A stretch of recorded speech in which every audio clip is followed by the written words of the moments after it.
Continuing with step 1A, we'll now begin to assemble our anchor reinforcing. So, I'll start with talking about the reinforcing cage. And do note there is a separate video for tips and tricks on bending rebar and assembling rebar cages. Reference that video as a more in-depth example, so don't worry that I don't go in too much depth here, as we need to move on and talk about all the steps regarding constructing our anchors. So we'll want to use a rebar bender or a field table, also known as a jig, to bend the reinforcing bars according to the drawings.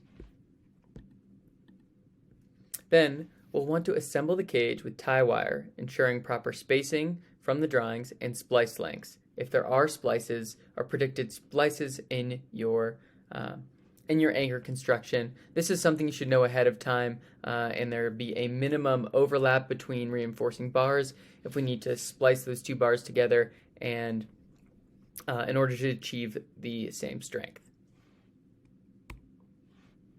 Now, step 1B will actually place our anchor cages.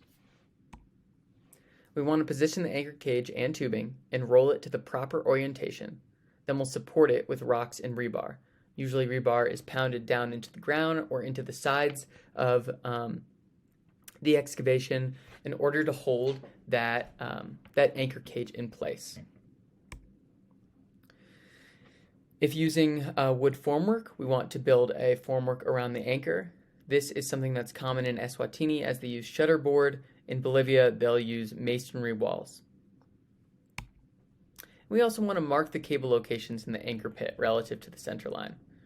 So we need to know, we want to make sure that our plastic tubes are lining up with, that are going to get cast into our anchor, are getting lined up with exactly where the cables need to go, so they don't create any eccentric forces on the tower saddle. You also notice here that we have some concrete bags shoved into the plastic tubes. This is to ensure that no concrete ends up getting into that tubing, which would be very difficult to remove and make it very hard to thread our cables through. And now we're ready to place concrete at the anchors. So we want to use a 1 to 2 to 3 volumetric ratio to achieve our 10 megapascal strength for concrete. And for more information about mix ratios, see the EIA bridge binder, and where we talk about each mix ratio for each structural element, as well as the conversion rate between buckets and wheelbarrows, and how to use this for whether you're hand mixing or using a mechanical mixer. So water volume will vary based on the aggregate moisture content.